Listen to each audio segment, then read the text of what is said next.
Hi guys, இந்த வீடியோவில் நம்ம என்ன பார்க்க போகிறோம் அப்படின்னா ரேஷியோ பற்றி தான் பார்க்க போகிறோம். சரி வாங்க வீடியோக்குள்ளே போயிட்டு பார்க்கலாம்.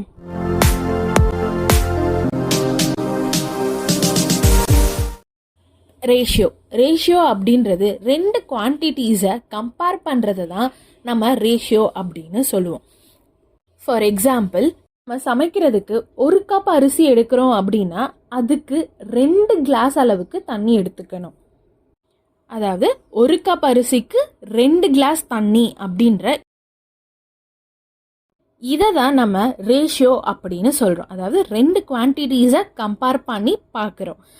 அதே மாதிரி இன்கேஸ் இப்போ நம்ம 2 கப் அரிசி எடுக்கிறோம் அப்படின்னா மொத்தமாக 4 கிளாஸ் அளவுக்கு தண்ணி நம்ம எடுக்கிற மாதிரி இருக்கும். அதாவது 2 பொருளோட அளவுகளை நம்ம கம்பேர் பண்ணி பார்க்கறத தான் ரேஷியோ அப்படின்னு சொல்லுவோம். அதே மாதிரி இப்போ ஒரு பைக்குக்கு 1 லிட்டர் பெட்ரோல் போடுறோம் அப்படின்னா அந்த 1 லிட்டர் பெட்ரோலில் ஒரு 50 கிலோமீட்டர் வரைக்கும் நம்மளால் போக முடியும். அதாவது 1 லிட்டர் பெட்ரோல் வந்து நமக்கு 50 கிலோமீட்டர் வரைக்கும் கூட்டிகிட்டு போகும் அப்படின்றது தான் நம்ம இங்கே கம்பேர் பண்ணுறோம். இப்போ நம்ம ரேஷியோவோட நோட்டேஷன்ஸ் பார்க்கலாம். அதாவது ரேஷியோவை 2 டைப்ஸாக எழுதலாம். ஒன்று வந்து காலன் வச்சு எழுதுகிறோம், இன்னொன்று டிவிஷன் மெத்தடில் எழுதுகிறோம். காலன் மெத்தட் என்ன அப்படின்னா A:B அப்படின்ட்டு எழுதுறது. டிவிஷன் மெத்தட் அப்படின்னா நார்மல் ஃப்ராக்ஷன் படி எழுதுறது, A/B அப்படின்ட்டு எழுதுறது. 2 டைப்ஸில் நம்ம ரேஷியோவை எழுதலாம். இப்போ ரேஷியோவோட ப்ராப்பர்ட்டிஸ் பார்க்கலாம். ஸோ ஃபர்ஸ்ட் ஒன் என்ன அப்படின்னா ரேஷியோவுக்கு யூனிட் கிடையாது. ஃபார் எக்ஸாம்பிள், இப்போது 6 சென்டிமீட்டர் to 4 சென்டிமீட்டருக்கு ரேஷியோ எடுக்கிறோம் அப்படின்னா இதை நம்ம 6:4 அப்படின்ட்டு தான் எழுதணுமே தவிர்த்து 6 சென்டிமீட்டர் to 4 சென்டிமீட்டர் அப்படின்ட்டு எழுதக்கூடாது. அதாவது ரேஷியோ அப்படின்றது வெறும் நம்பரால் டினோட் பண்ணுமே தவிர்த்து யூனிட்ஸை அந்த இடத்துல கொண்டு வரக்கூடாது. Next one, the two quantities of a ratio should be of the same unit. அதாவது 2 குவான்டிட்டிஸோட யூனிட்ஸுமே சேமாக இருக்கணுமே தவிர்த்து வேறு வேறு யூனிட்ஸாக இருக்கக்கூடாது. For example, 5 kilometre to 40 metre, 5 kilometre to 40 மீட்டரை ரேஷியோ ஃபார்மேட்டில் எழுதணும் அப்படின்னா யூனிட்ஸ் வந்து நமக்கு சேமாக இருக்கணும். ஸோ இங்கே வந்து யூனிட்ஸ் டிஃப்ரெண்ட்டாக இருக்கிறதுனால இதை நம்ம எழுத முடியாது டைரெக்டாக 5:40 அப்படின்ட்டு.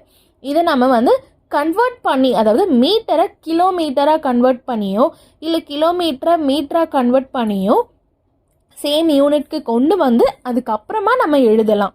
பட் 5 கிலோமீட்டர் to 40 மீட்டரை நம்ம 5:40 எழுத முடியாது.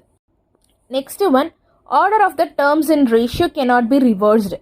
அதாவது ரேஷியோவை A:B அப்படின்னு இருக்கிற ரேஷியோவை நான் B:A அப்படின்ற ஃபார்மேட்டில் எழுதக்கூடாது. அப்படி எழுதுனா அது ஆர்டர் வந்து மாறிடும்.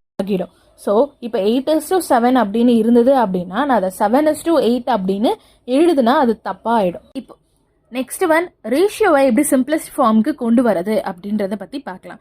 ஃபார் எக்ஸாம்பிள், இப்போ 12:4 அப்படின்னு ஒரு ரேஷியோ கொடுத்துருக்காங்க அப்படின்னா இந்த 12:4 நம்ம டிவிஷன் படி எழுதலாம். எப்படி அப்படின்னா 12/4 அப்படின்ட்டு எழுதலாம். அண்ட் இது நம்ம என்ன பண்ணலாம் அப்படின்னா நார்மலாக டிவைட் பண்ணலாம். 4 டேபிளில் டிவைட் பண்ணுறோம் அப்படின்னா 4 times 1 is 4, 3 times 4 is 12. So 12 3 டைம்ஸும் 4 1 time அப்படின்ட்டு டிவைட் ஆகிடும். ஸோ இதை நம்ம எப்படி எழுதலாம், 3/1 அப்படின்னு எழுதலாம். இந்த டிவிஷன் படி இருக்கிற ரேஷியோவை நம்ம காலன் ஃபார்மேட்லேயும் எழுதலாம். அதாவது 3:1 அப்படின்னு ரேஷியோ ஃபார்முக்கே கொண்டு வந்துட்டோம். இதுதான் சிம்பிளஸ்ட் மெத்தட். சிம்பிளஸ்ட் மெத்தட்னா ஒன்றுமே இல்லை, ரேஷியோ ஃபார்மேட்டில் இருக்கிறத டிவிஷன் படி மாற்றி நம்ம நார்மலாக டிவைட் பண்ணிவிட்டு மறுபடியும் அந்த காலன் ஃபார்மேட்கே கொண்டு வர்றது தான் சிம்பிளஸ்ட் ஃபார்ம். ஸோ இந்த வீடியோவில் நம்ம என்ன பார்த்தோம் அப்படின்னா ரேஷியோ பற்றி ஸோ இதே மாதிரி மேக்ஸை சிம்பிளாக கற்றுக்கணும்னு நீங்கள் நினச்சிங்கன்னா நம்ம சேனலை சப்ஸ்கிரைப் பண்ணி ஃபாலோ பண்ணுங்கள்.